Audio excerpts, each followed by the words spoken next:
Fala, meus amigos, muito bem-vindos a mais um episódio do Prop Talks. Prop Talks, o seu canal de tendências, inovação e tecnologia para o mercado imobiliário. Comigo sempre, Sir Gustavo Zanotto, o homem de luxo. E aí, Zanotto, pronto mais um episódio. Esse episódio, Zanotto, a gente vai falar de alta tecnologia. Eu adoro quando a gente começa o Prop Talks, sempre vem um apelido da tua parte, né? Carinhoso, inclusive, né? Hoje é Sir Gustavo Zanotto. Sir Gustavo Zanotto, o homem do luxo. Das últimas gravações eu nem lembro do que você me chamou, só sei que alguma coisa ele me chama. Se você que... Guru do mercado. Se você que está nos ouvindo também não sabe, então é já um convite para ouvir os episódios anteriores do Prop Talks também, depois deste, né? Escuta este e depois escuta os anteriores. Aí. E Jota, é muito bom estar de volta nessa gravação aqui, onde falar de alta tecnologia é falar de coisas que estão transformando o setor imobiliário e estão trazendo diferencial competitivo para as empresas e para os profissionais. E é uma das pautas que a gente trata em todas as nossas iniciativas no Prop Talks. É verdade. E especialmente hoje a gente tem um convidado que já participa de vários eventos que o Prop Talks organizou e demorou para ele sentar aqui para bater papo com a gente. Tava na hora já, né? Tava na hora. A gente recebe nesse episódio Hugo Pierre, CEO, founder da Growth Tech. Hugo, bem-vindo. Muito bem-vindo, meu amigo. Pô, obrigado Jota, obrigado Zanotto, todo o time aí, Prop Talks.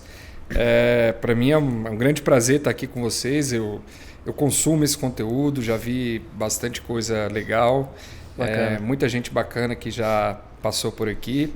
Então é uma grande satisfação poder estar com vocês também aqui nesse papo. Boa, é uma honra tê-lo aqui, porque você já esteve no palco do Prop Talks Real Estate Summit, né, que a gente falou lá de blockchain, de tecnologia. E eu falei alta tecnologia, eu gosto de cunhar uns termos assim, porque a gente tem falado muito de tecnologia no setor imobiliário e eu acho que a era da digitalização ela já é passado. A gente fala muito isso nas nossas palestras, porque todo mundo foi digitalizado desde a pandemia. Exato. Então, quando a gente fala de digitalização, a gente está falando de uma coisa que já aconteceu. Se não aconteceu, você está atrasado, né? Mas tem tecnologias que ainda nos provocam ao futuro. Mesmo que a gente tenha usado a tecnologia para digitalizar, nos provoca ao futuro. Por isso que eu quis chamar de alta tecnologia, porque eu acho que tem muita coisa que a gente olha e pensa que só vai acontecer lá na frente, mas que já acontece hoje e pouco a gente tem conhecimento. Por isso que eu quis chamar de alta tecnologia. Perfeito. E para começar, eu queria que você falasse um pouco, Hugo, do que é a Growth Tech, para quem está nos ouvindo aí, porque provavelmente já deve ter visto em alguma notícia de algum case fantástico do mercado imobiliário usando tecnologia, mas falar para a galera um pouco do que é a Growth Tech, o que vocês têm feito aí no mercado. Bom, a Growth Tech nós somos uma startup, a primeira startup de blockchain para o mercado imobiliário do Brasil. A gente nasceu em 2016, então já temos aí um tempinho de estrada. Na verdade, a gente foi uma das primeiras startups de blockchain do Brasil, né? Quando a gente começou a nossa atuação, blockchain aqui ainda era sinônimo de Bitcoin. Então, as poucas iniciativas que tinham no mercado eram exchanges que na época vendiam Bitcoin mesmo, até outras criptomoedas ainda não era comum. E nós surgimos com a ideia de usar a tecnologia blockchain para outras áreas de negócios, né? Que não fossem as criptos que já existiam, e começamos a usar a tecnologia no mercado imobiliário. Então, nascemos em 2016, de lá para cá já fizemos uma série de projetos. A última vez que eu contei, mais de 50 projetos aí com grandes atores, médios, pequenos, enfim, já envolvemos vários atores da cadeia imobiliária dentro de alguns projetos, né? Nativamente, nós nascemos para desenvolver tecnologias através do blockchain, mas, inevitavelmente, né, o mundo da tecnologia ele é um mundo de convergências. Então, com tanta ferramenta, né, ao dispor, com tanta ferramenta ao alcance, é impossível não olhar para outras tecnologias e outras temáticas também. Claro. Então, de um tempo para cá, a gente tem mesclado o uso de novas vertentes, aí, como a própria inteligência artificial, como a ciência de dados, o Big Data, enfim, utilizado outras frentes tecnológicas também para aprimorar o nosso acervo, né, o nosso portfólio de soluções que foi todo inicialmente construído e ancorado no blockchain. Fantástico. Hugo, Assim, a gente vai ter uma conversa aqui, acredito que para muitos que estão nos vendo e ouvindo, falar do blockchain é algo bastante distante. Porque a tecnologia, ela é relativamente nova, mas nem tanto. Porque ela já teve seu uso lá atrás, desde a da criação das criptos. Então a gente imagina, o Bitcoin foi criado numa blockchain, não é? E o Bitcoin tem o quê? 10 anos? Pouco mais, uns 15. Pois bem, então a blockchain já tem o quê? Quase 15, vai, se a gente pode dizer. Mas quando a gente traz o tema blockchain para agora, para o presente, muita gente imagina, isso é coisa de 2 anos, 3 anos. Então a gente está a primeira desmistificação aqui. A blockchain já é uma tecnologia que ela tem uma certa idade. Sim. É validada já, né? Sim, e nós estamos falando da blockchain com muita força nos últimos 3 anos aí. Então, Hugo, para tirar o pessoal que está lá distante e trazer para cá, nada melhor do que você comentar algum case teu. Se você pode trazer, não precisa falar dos números financeiros, coisas do tipo, mas vamos explicar para esse pessoal assim, o que de fato a Growth fez num case que gerou resultado real. Muito bom. Bom, pegando um pouco o gancho, e aí até para a gente começar a deixar os conceitos mais claros, eu costumo falar que se o Bitcoin acabasse hoje, ele já cumpriu com a função dele, que foi trazer à tona a tecnologia blockchain. Boa. Então, ponto número 1 é que Bitcoin e blockchain são coisas bem diferentes. Para a gente parece trivial isso, mas ainda é comum ter que explicar essa diferença em alguns fóruns, em algumas ocasiões. Verdade. Então, como você bem colocou, Zanotto, o Bitcoin é uma das aplicações que rodam no blockchain. Mas o blockchain eu vejo como muito mais, eu vejo como uma grande infraestrutura que possibilita novos modelos de negócios, unindo tecnologia e ativos reais, que junto com essa tecnologia se convertem em ativos digitais. O foco muito central do trabalho da GrowthTech é o desenvolvimento de smart contracts, de contratos inteligentes para negócios imobiliários. É o que a gente chama de tokenização de contratos, que, a nosso ver, é diferente da tokenização de ativos. Então, na nossa concepção, uma vez que você tem o deal, uma vez que você tem o contrato tokenizado, a evolução natural é que o ativo daquele contrato também seja tokenizado. Então, o trabalho da GrowthTech é muito nesse sentido, de prover contratos inteligentes para o mercado imobiliário, e para automatizar negócios imobiliários. E aí negócios de todos os tipos. Por exemplo, compra e venda de imóveis, locação de imóveis, permuta, contrato entre incorporador e fornecedor do empreendimento, enfim. O mercado imobiliário é um mercado extremamente pujante, então é cercado de um número de negócios muito relevante e que geram, quanto mais negócios, mais contratos, mais tipos de contratos são necessários, e a nossa proposta é automatizar esses contratos, tornar esses contratos inteligíveis através dos smart contracts, que está ancorado na tecnologia blockchain. Boa. Então, em linhas gerais, o que nós fazemos nós transformamos um contrato tradicional, por mais que ele seja um PDF assinado eletronicamente, que já é um grande avanço para o mercado, mas o nosso trabalho ele entra a partir daí, da assinatura para frente. Como é que a gente pode tornar a gestão daquele contrato uma gestão automatizada, uma gestão autoexecutável, uma gestão inteligente. Boa. Então fantástico. Está aí o nosso foco. Essa acho que o pulo, talvez para quem está nos ouvindo entender, essa gestão do contrato. A gente nunca pensa numa gestão do contrato. A gente pensa num contrato assinado, eu guardo ele para usá-lo em caso seja necessário, né? Mas dá para ser mais inteligente com o contrato, né? Isso. Que daí eu acho que basicamente, né, eu gosto muito de trazer para quem está nos ouvindo, que está no dia a dia ali do mercado imobiliário, seja um corretor, seja um incorporador, é como se a gente conseguisse automatizar, como você bem falou, mas aquelas cláusulas do contrato elas fossem realmente executadas sem que eu precisasse revisitá-la a todo momento, né? Seria basicamente isso, né? Exato. E a gente, de novo, a gente acredita que isso daí, ter o contrato inteligente, né, que em outras palavras é ter o contrato tokenizado, é a base para uma eventual indústria de tokenização de ativos. Eu vejo muito no mercado a gente discutindo o token, né? Se o token do ativo é um token de renda fixa, um token de renda variável, se é um produto imobiliário, se é um produto XPTO, enfim. A gente tem discutido muito o fim do processo, que é a tokenização do ativo, e pouco a tokenização do contrato. Então, até tem um termo que a gente cunhou no mercado que a gente chama... eu tenho receio de estarmos criando uma indústria de tokens de PDF, onde a gente registra lá um PDF no blockchain e fala, opa, tokenizei esse imóvel, tokenizei esse ativo, quando ali, na verdade, você tem um PDF, enfim, que é muito tradicional com os negócios que acontecem no mundo já existente. Né? E quando a gente fala, Hugo, por exemplo... da tokenização desse ativo, a tokenização desse contrato, eu posso fazer um separado do outro? Eu posso fazer só tokenizar os contratos e não tokenizar o produto, o imobiliário de fato? Olha, essa é uma boa pergunta e eu acho que, assim, a meu ver, tá, é viável termos só a tokenização de contratos, mas não a tokenização de ativos.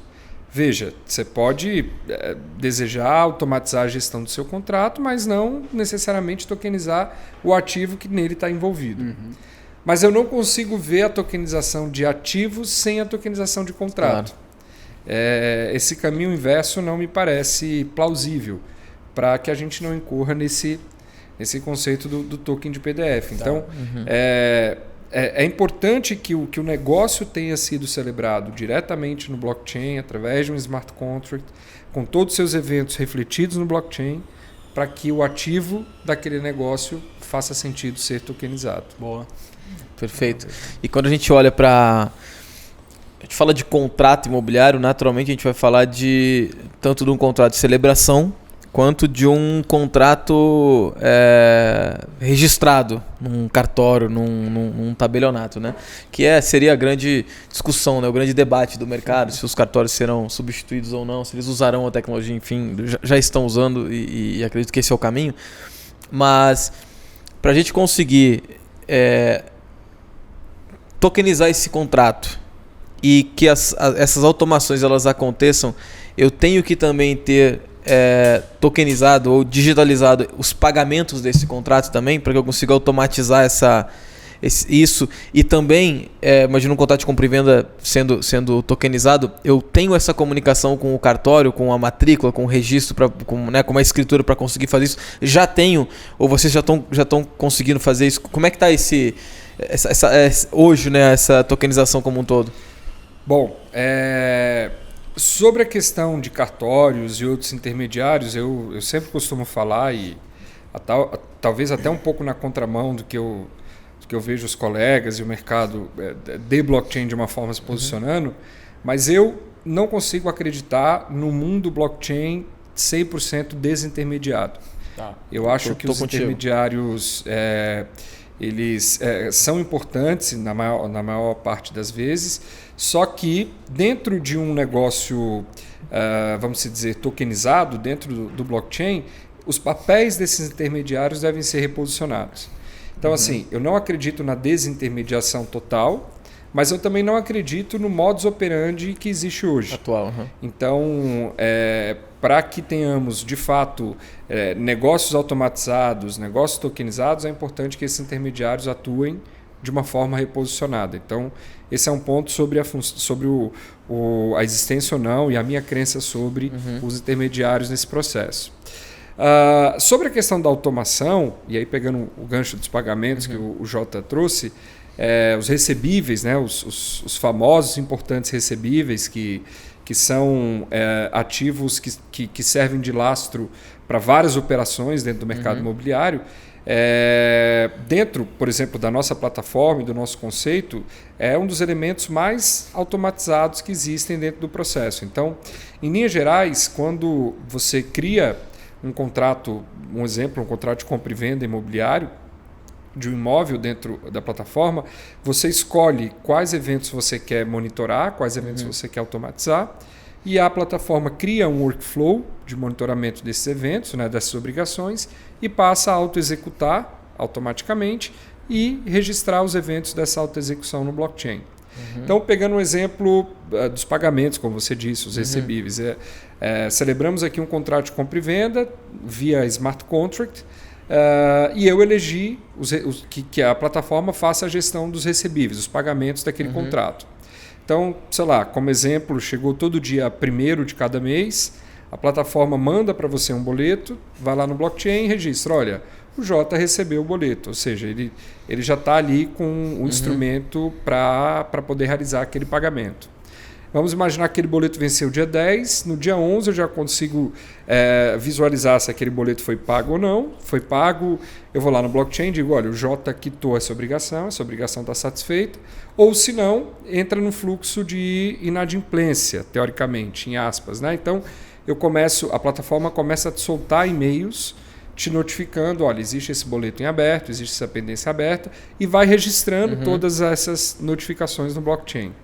Então, no final do dia, você tem um contrato onde todos os eventos, todas as obrigações, tudo que aconteceu dentro daquele contrato, sendo cumprido ou não cumprido, você tem aquilo registrado no blockchain. Interessante. A gente até brinca e fala, olha, no nosso caso aqui, o blockchain é um grande dedo duro, porque ele está ali, ele está anotando tudo que foi feito ou não foi feito, baseado naquilo que foi programado para ser monitorado. Eu só queria voltar um passo atrás quando a gente fala da desintermediação e dos intermediários. Porque muito me causa um certo desconforto quando nós estamos trazendo aqui um assunto que diz, olha, poxa, isso aqui pode ser a evolução para muitos casos, isso aqui pode ser a solução para muitos problemas.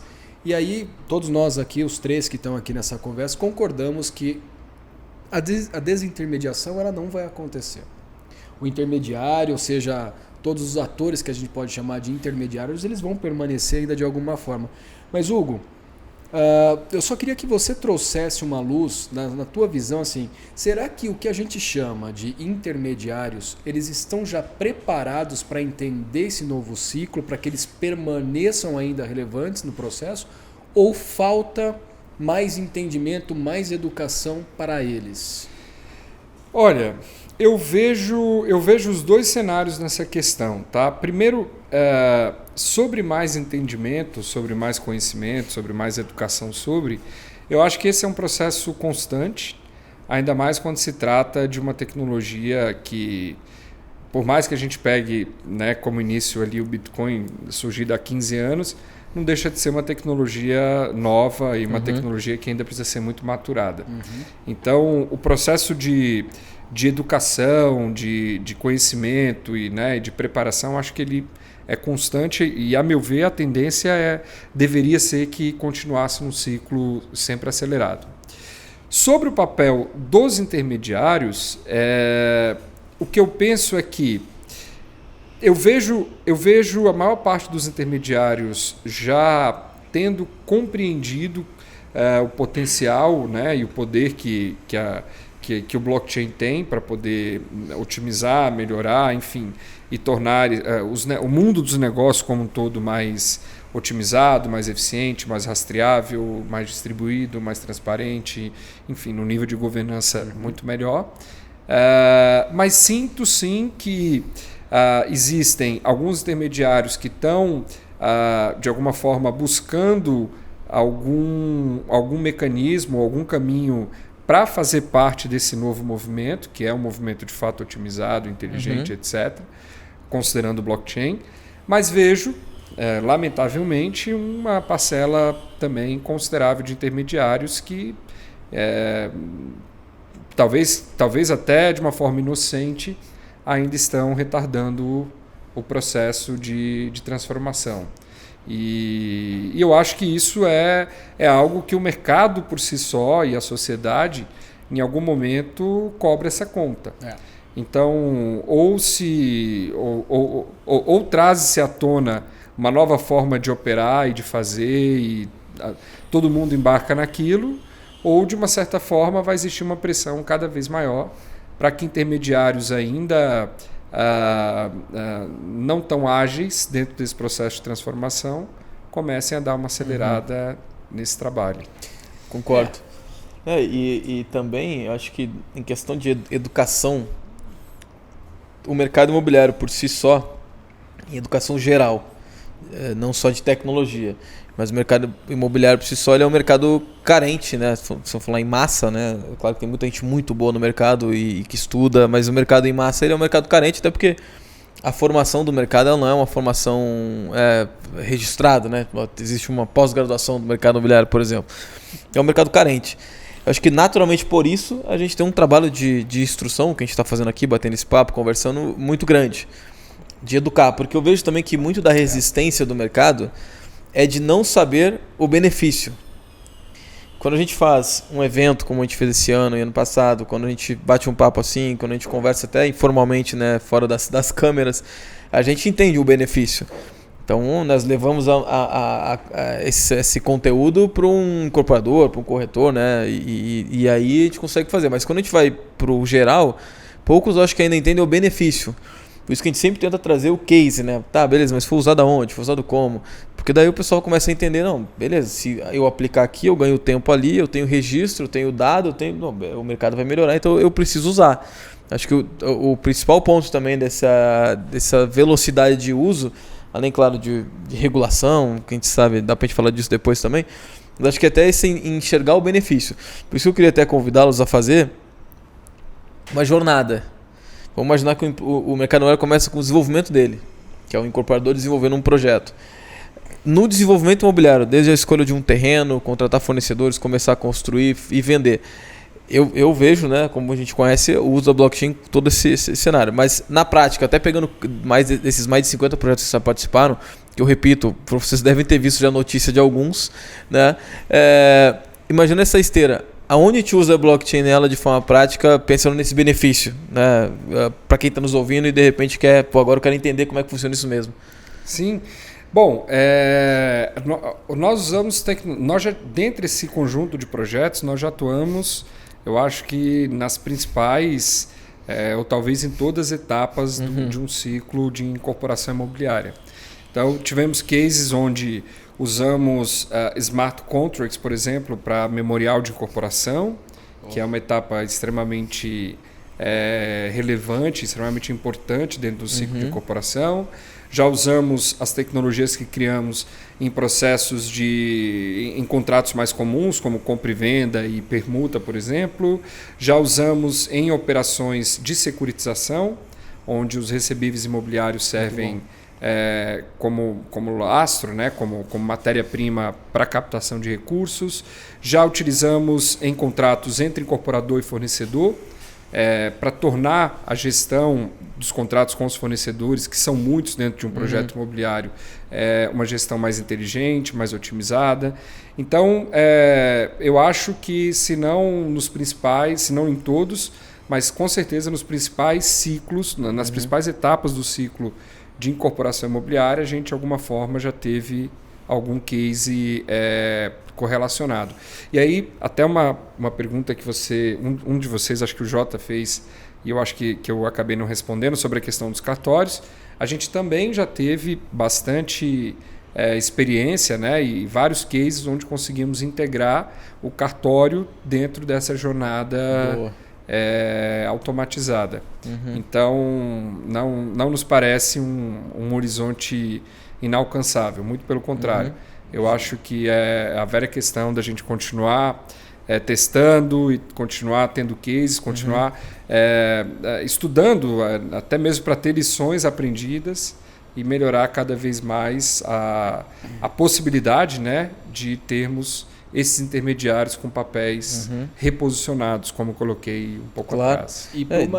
Já aconteceu, já aconteceu, né? Já está acontecendo. Já tá acho que isso é legal, né? Já está acontecendo.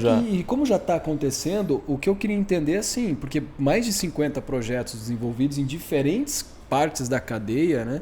Se existe algum tipo de dificuldade de aceitação ou de entendimento de alguma das partes. Porque para você é muito fácil chegar e falar assim, tá aqui, vamos fazer via blockchain, registrar aqui esse contrato ou processo da incorporação e tal. Mas e para o outro lado? Então, como todo projeto de inovação, que não deixa de ser, sempre são projetos que despertam muitas dúvidas, existe uma tendência a se enxergar muitos riscos, né, nesse tipo de projetos. mas a gente tem conseguido mostrar e acho que a própria disseminação do tema na sociedade, no mercado como um todo, ele vai contribuindo para que a gente comece a chegar em um patamar onde o assunto não é tão desconhecido como era quando a gente começou, por exemplo, lá em 2016. Imagino. Então, realmente a gente teve bastante trabalho educativo para fazer, a fim de conseguir viabilizar que alguns projetos desses acontecessem.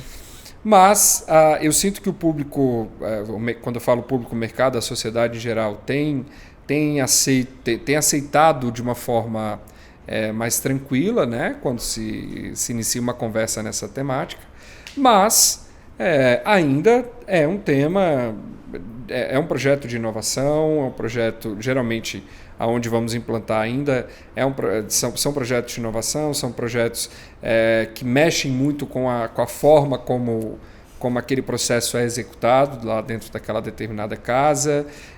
Ainda existe uma questão de muita dúvida, a meu ver até exagerada do ponto de vista regulatório. Então, todos esses temas, de uma certa forma, impactam na aceitabilidade do outro lado em como implantar um projeto dessa natureza. Porém, vejo que essa aceitabilidade vem se convertendo de forma positiva dia após dia. Então, sentar hoje com um incorporador, com um investidor imobiliário, enfim, com algum ator da cadeia e tentar viabilizar nem que seja um projeto piloto, MVP, algo do tipo, falando de blockchain, de smart contract, hoje é bem mais fácil do que Mas essa visão quem tem é o grande, né? Olha, você sabe que nem tanto, muito pelo contrário. Tem incorporadores, por exemplo, de pequeno, médio porte principalmente, onde a gente consegue realizar provas de conceito e MVPs muito interessantes. Bom saber. E com um nível de assimilação dos benefícios assim de forma muito clara. Pelo lado do incorporador. Inclusive, nosso último case, até já entrando um pouco nisso, com uma incorporadora muito legal lá de Minas, uma incorporadora de médio porte, chama Sudoeste, onde a gente conseguiu automatizar e, enfim, tokenizar empreendimentos imobiliários por inteiro. Assim. Então, todos os contratos de compra e venda numa modalidade smart contract, com a gestão dos recebíveis desse contrato, né, com o monitoramento desses recebíveis, por exemplo, no blockchain, e conseguindo, de uma forma muito natural, ajudar esse incorporador a entender quais os benefícios que ele teve, quais impactos positivos foram gerados pelo fato de ter adotado ferramentas como essas dentro do processo. E dá para mensurar resultado? Ele consegue enxergar o valor nisso? Sim. Existe redução de custos em toda a linha de gestão daqueles contratos. Então, depois da assinatura do contrato, como o Jota colocou no início aqui do nosso episódio, depois da assinatura existe um trabalho de gestão absurdo, grande, que precisa ser feito. Então, a gente até costuma brincar, olha, depois que o contrato foi assinado, falando do contrato de compra e venda, talvez o mais trivial, dentro da incorporadora ele segue caminhos diferentes. Então, uma área cuida do contas a receber e a pagar, uma área cuida dos prazos, uma área cuida da relação daquele contrato com o cartório, uma área...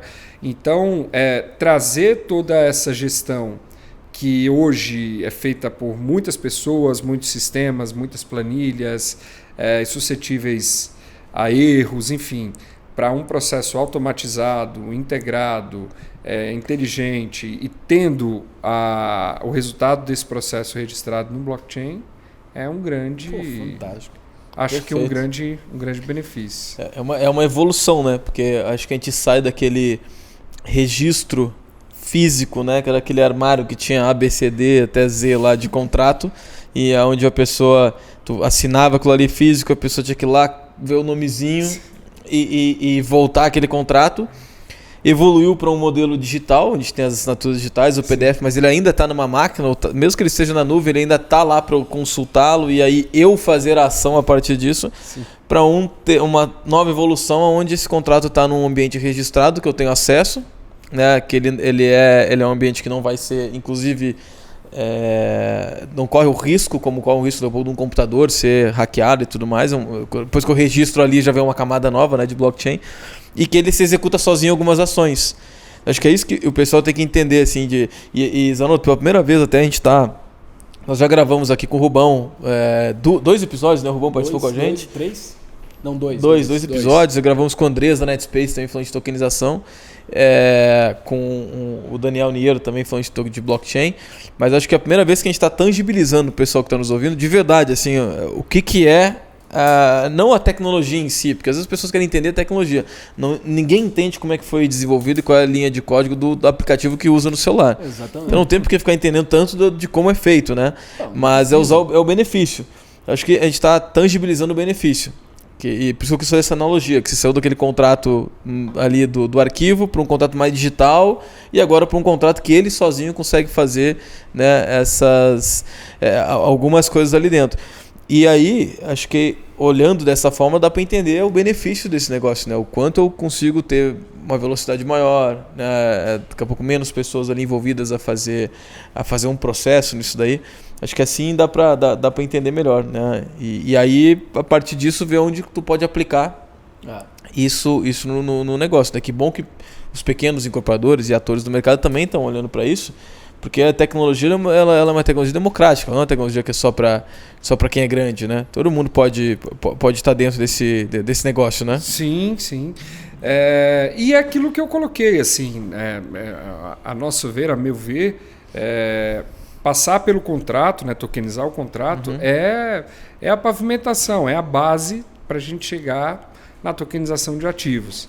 E sim, a tokenização de ativos vai proporcionar N formas de novos modelos de negócio surgirem. Então, acho que a grande vantagem quando se fala de tokenizar ativos é a possibilidade de você desenvolver novos modelos de negócios que não são tão comuns considerando os ativos reais, teoricamente.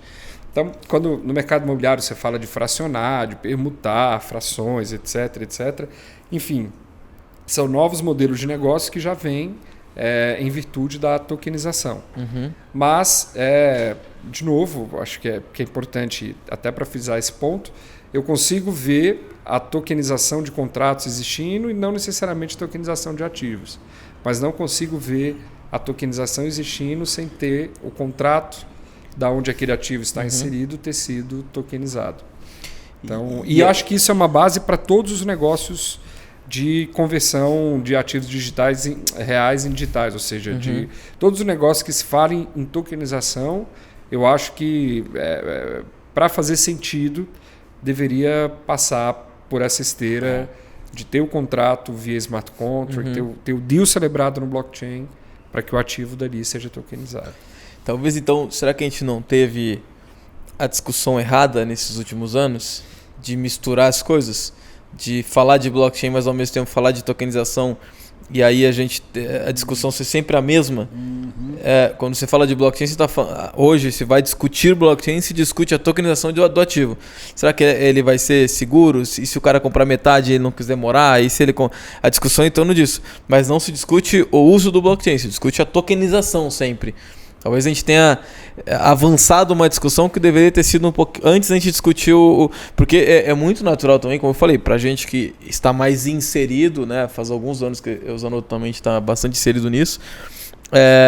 Para mim é natural que tudo será registrado no blockchain daqui a algum tempo. É o grande registro, é o grande cartório, né? E o cartório ele vai usar. Eu acho que nós temos algumas conversas com alguns atores aí de registrais. E alguns assumem, cara, a gente sabe que isso é bom pra gente, inclusive. Porque você tem um registro melhor, uma velocidade maior, ver como é que vai ganhar nisso daí, mas assumem.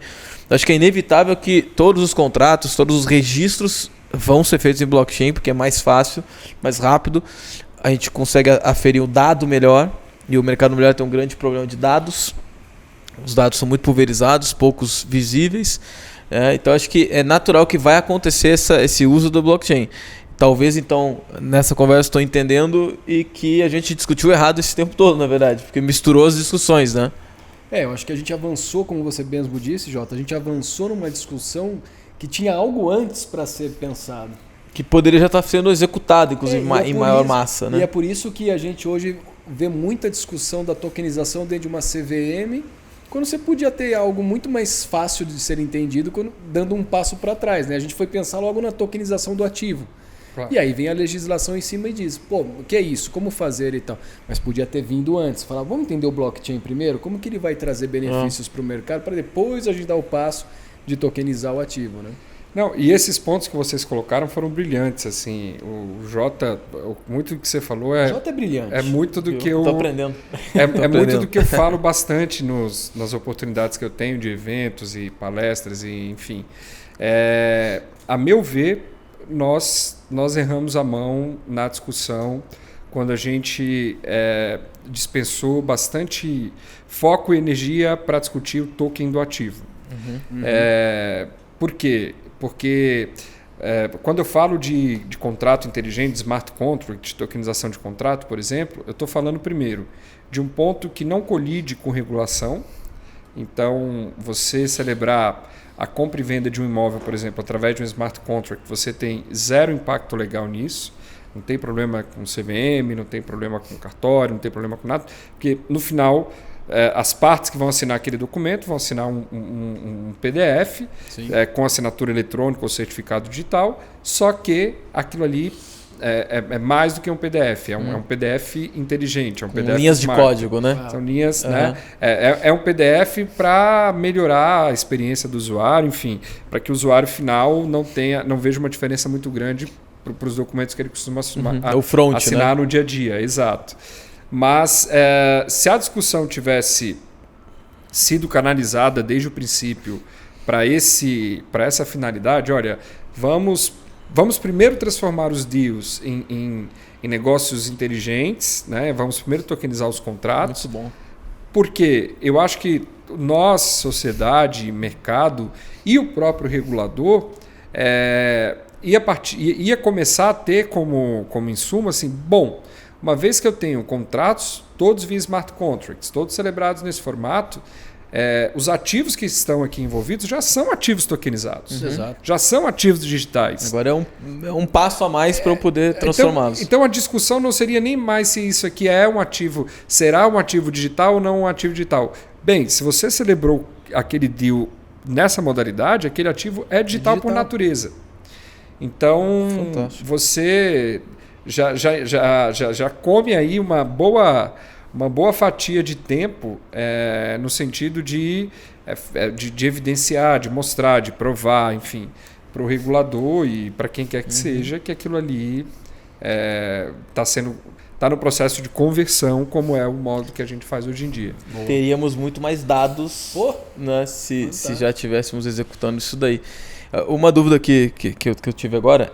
A gente, para conseguir extrair essa automação e esse benefício de digitalizar o contrato e de ter essa resposta dele, isso eu preciso de um front. Que é isso que a GrowthTech faz. Entrega para ele esse front de gestão do contrato. Sim. É isso. É isso. Boa.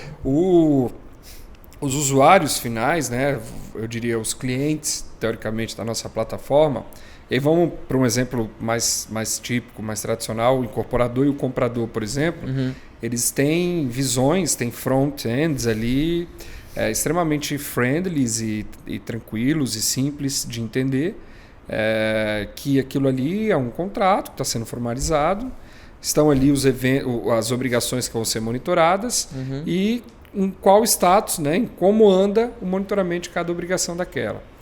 Então, o incorporador consegue bater no olho e entender, olha, esse contrato está em dias, ele está com os recebíveis em dias, está com as questões de prazo também em dia ou não está. E, por outro lado, também o comprador, que é uma parte daquele contrato, também consegue certificar a sua posição de uma forma muito tranquila. Então, aí a gente está deixando a visibilidade do contrato ainda num escopo muito restrito ali entre o comprador e o incorporador. Agora, se eu for expandir esse leque, imagine que eu queira dar visibilidade do nível de monitoramento desses contratos para o meu investidor ou potencial investidor que esteja, sei lá, no outro lado do oceano. Eu consigo, via blockchain, olha, está aqui o nível de andamento dos meus contratos. Então, de uma forma muito rastreável e muito transparente, qualquer ator que se plugar àquele ecossistema ou desejar ter acesso, consegue entender o nível de monitoramento, o nível de cumprimento ou não das obrigações que são ali estipuladas. Então, o que você está trazendo é o que a gente chama de um amadurecimento do mercado, né? Porque em 2022, o PropTalks, para quem não sabe, né, nós realizamos em 2022 a primeira edição do Blockchain Real Estate Summit. E ali no palco nós ouvimos muito das ideias das empresas que estavam construindo coisas e pensando o mercado imobiliário nessa transformação. E em 2023, a gente percebeu, um ano depois, e você esteve presente lá, participou do evento, a gente percebeu assim, cara, o que um ano de 2022 as pessoas disseram que estavam fazendo, em 2023 elas estão fazendo. Elas estavam pensando em fazer e agora elas estão fazendo. Como que está essa próxima curva, Hugo? O que você tem visto dentro do teu negócio e de outros parceiros de negócio que pode comprovar que houve um amadurecimento total desse mercado? Olha, eu acho que, primeiro, o interesse de novos atores em começar a se plugar em toda essa história, eu acho que isso a gente tem começado a ver com muita frequência. Então, securitizadoras, fundos e etc., né, que são partes importantes dentro desse ciclo imobiliário, tem começado a manifestar interesse por também fazer parte disso. Então, isso para a gente é um ponto relevante, né? Afinal de contas, daí vem boa parte do funding, né? Vem boa parte, de fato, da grana que faz esse ecossistema girar.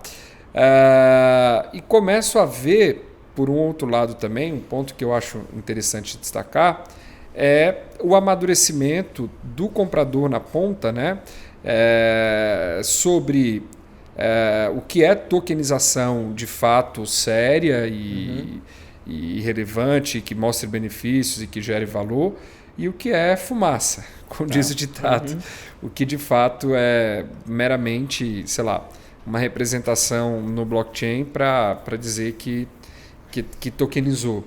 Então, acho que esses dois pontos, novos entrantes relevantes e o amadurecimento de quem já estava estudando, olhando, analisando de alguma forma para temas realmente que geram valor, né, que sejam convincentes, que gerem impacto para a indústria imobiliária, eu acho que é um outro ponto a destacar. Você trouxe um ponto aí bem legal, o comprador, né? O comprador do imóvel que está olhando para isso, entendendo mais. Eu não tinha pensado o quanto que a gente chegou nesse aspecto. Porque eu acho que era até um receio de quem faz negócio sério de cair no mesmo limbo do que as criptomoedas caíram, né? De tu ter milhares de projetos e aí vai fazer uma tokenização de um empreendimento, mas não sabe nem de onde que construtora está fazendo, qual o histórico, só abre lá uma captação de recurso, tipo um crowdfunding.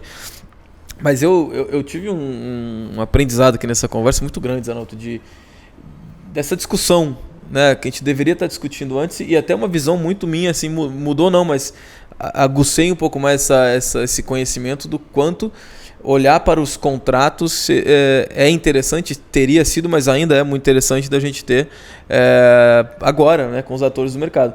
A gente se relaciona muito com incorporadores, muitos incorporadores nos escutam, inclusive estão ouvindo aqui e imagino que já estão se coçando, né, para ver como é que podem digitalizar os seus negócios.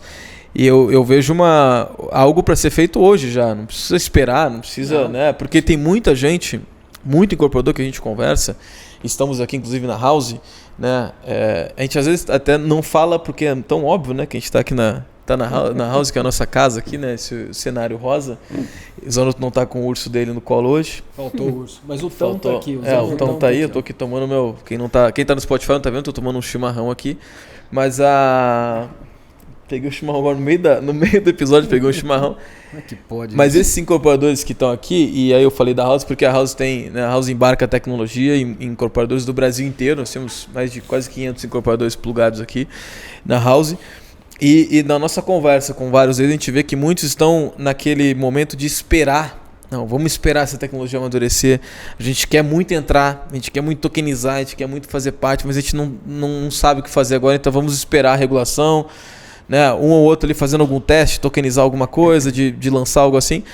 Mas isso tudo que a gente está falando aqui, Zanotto, já pode ser feito amanhã. Sem né? dúvida, Do incorporador sem procurar, o Hugo procurar a Growth Tech e falar, não, vou fazer um lançamento imobiliário, vamos tokenizar esses contratos todos aqui para eu ter uma melhor, né, análise disso, eu poder um melhor registro disso.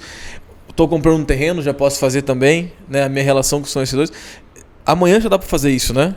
Hoje, sim. Hoje. É que hoje já vai acabar, a gente está no final da tarde já, gente. Até eu vi que o sol acabou aqui, por isso que eu falei amanhã. Eu senti que a luz aqui deu uma diminuída. Ou vai chover ou já está ficando tarde já.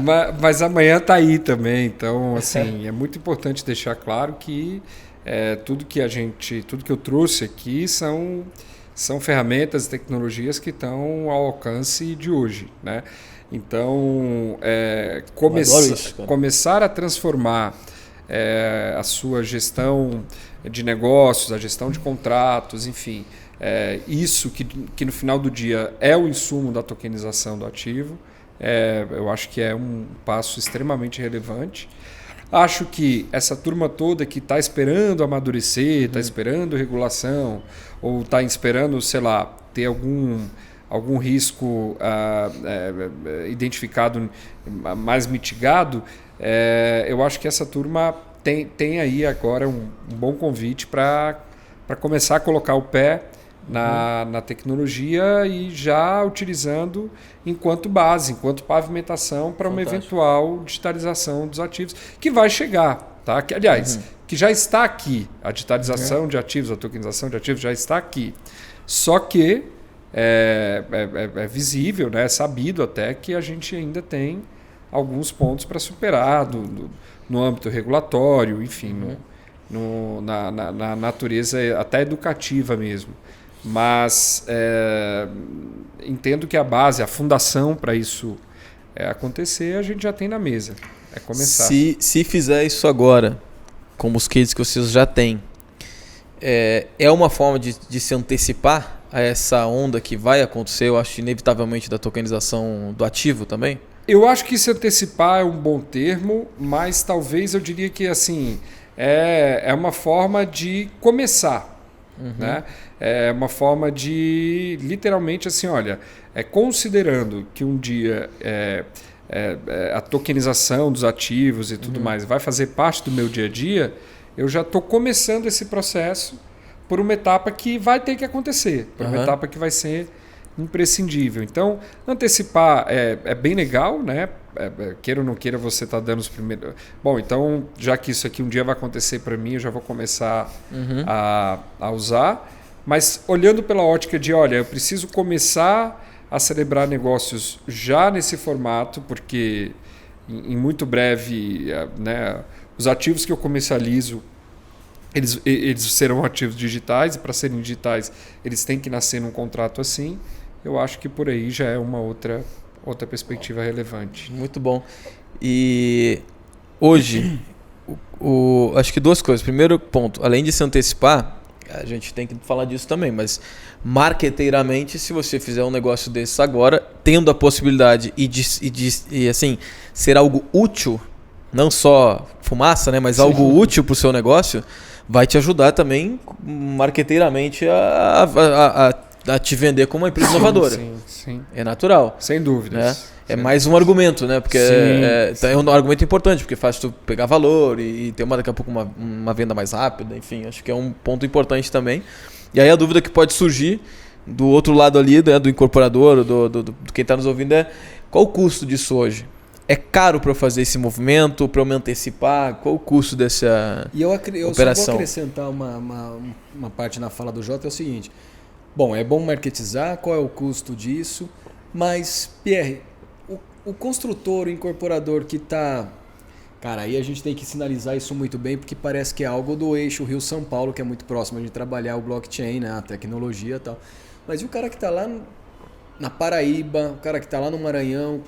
Será que isso chega fácil para ele lá? Sim, vamos começar pelo final aqui nesse caso. É importante deixar claro, inclusive, nós já tivemos cases, inclusive, em estados do Nordeste. O estado de Sergipe, por exemplo, Aracaju, que que é um estado menor, uma cidade menor. Já tivemos cases interessantes, então já foram projetos viabilizados. E é importante, e também recebemos leads e contatos de incorporadoras e construtoras, enfim, de atores do mercado imobiliário do Brasil inteiro. Hoje mesmo, antes de estar aqui, estava numa conversa com o pessoal do Ceará, por exemplo. Então, nesse ponto de expansão geográfica, eu acho que isso aí está cada dia bem mais tranquilo, considerando o nível de alcance. Então, esse é um ponto. No que tange a custo, né, a viabilizar pelo item financeiro, nós temos alguns estudos também realizados com base nesses casos que já realizamos, nesses projetos que já entregamos, onde é muito claro e é muito fácil enxergar os benefícios e os ganhos e as otimizações que são proporcionadas. Então, quando eu falo de automatizar uma esteira de gestão de um contrato, por exemplo, que tem um prazo um ciclo de vida longo ou médio, sei lá, eu estou falando de redução de custos em várias esferas. Tá? Então, são menos sistemas, são menos planilhas, são pessoas que poderiam estar realizando outras atividades dentro da companhia e que está relacionando atividades meramente manuais. Enfim, então... Hoje é muito tranquilo para a gente sentar à mesa com um incorporador, sentar com outro ator do mercado e mostrar que o custo é menor do que se tem hoje para formalizar e gerenciar negócios no modelo tradicional. Não é que o investimento nessa tecnologia substitui algo que ele tem, mas otimiza aquilo que ele tem. Otimiza aquilo que ele tem, exato. Perfeito. Boa. Exato. Porque, voltando a falar, a gente está falando aqui não de um armazenamento diferente, porque eu lembro que lá atrás, quando a gente começou a falar de blockchain, surgiram algumas startups até que falavam, né, o contrato vai ser armazenado em blockchain, mas você assinava ali digital, como se fosse, né, um ClickSign, DocSign da vida, e armazenava no blockchain. O que a gente está falando aqui é um contrato inteligente de fato, que não só é armazenado naturalmente, mas ele tem automações ali que vão ser executadas em uma plataforma para isso. Sim. Né? Sim. Por isso que vai te ajudar a otimizar o teu tempo, né? Só um armazenamento, né? Pra gente ir indo pro final aqui, Zanotto, eu tava pensando aqui, imobiliárias também são um público alvo de fazer isso, porque imagina uma imobiliária que tem 1.000, 2.000, 3.000, 5.000 contratos de administração de locação, por exemplo, ou que faz 100, 200, 50, 20 vendas por mês, que não é o primário, né, do incorporador, a gente já está falando do mercado secundário. Essas imobiliárias, elas também, de alguma forma, procuram a Growth Tech para fazer negócio? Se não procuram, acho que deveriam. Mas... Exato. Eu acho um nicho bem relevante, viu, das imobiliárias. A gente nós tivemos poucos cases, inclusive, são muitos leads, muita procura, muita conversa, mas até então poucos cases viabilizados. Mas eu acho que para a imobiliária existem valores absurdos. Assim. Quando você fala, eu assumi a administração do teu imóvel por um tempo X. Se eu posso automatizar a gestão daquilo, que basicamente nasce em um contrato, eu já estou falando de ganhos inestimáveis aí. A mesma forma com a questão da compra e venda. Então, se eu posso dizer para o meu... Vamos imaginar que eu, enquanto imobiliária, sou contratado pelo incorporador XPTO e eu consigo dizer para o meu incorporador, olha, o negócio que eu te entregar, eu vou te entregar nesse formato. Os contratos vão ser inteligentes, eles vão ser auto-executáveis, toda a gestão vai ser rastreável, vai estar no blockchain, etc, etc. Eu vejo ganhos muito interessantes aí para a imobiliária utilizar, tanto na sua função, né, na sua atividade fim, quanto valor agregado para o seu cliente final. Que no dia é quem coloca ali o ativo, né, o imóvel para ou ser gerenciado em forma de locação, de compra e venda, seja como for. De alguma forma, imagina que a gente faça uma venda, um negócio no mercado secundário ali. Eu tenho uma casa, o outro quer comprar, a imobiliária faz intermediação, estou vendendo, sei lá, R$500 mil.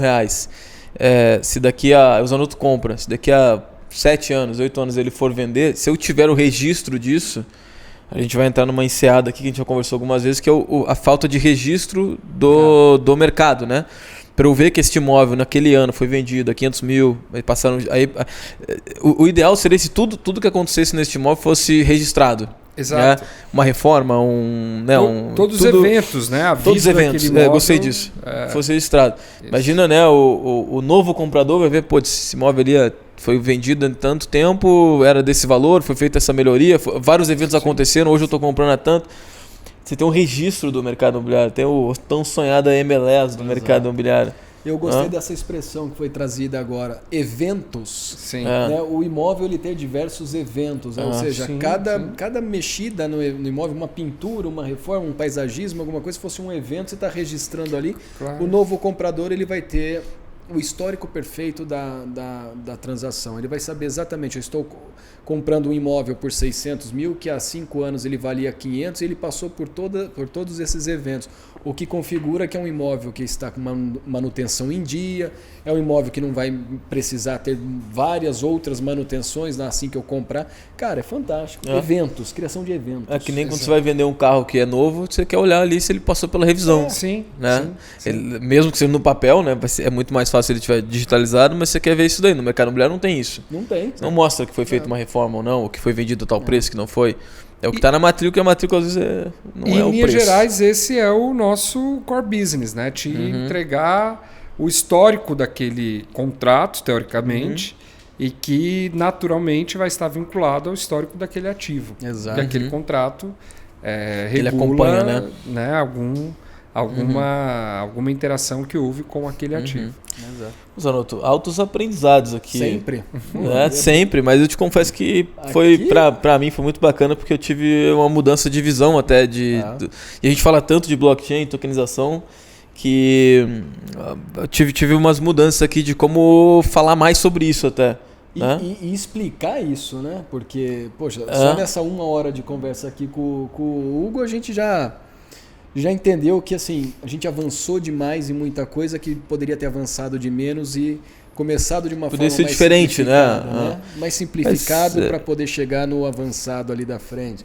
Os grandes benefícios que se ganha utilizando a tecnologia blockchain, tanto no mercado primário quanto no mercado de avulso, e os atores que participam direto e indireto podem se beneficiar dessa tecnologia. Ou seja, aqui foi... Eu vou ouvir esse...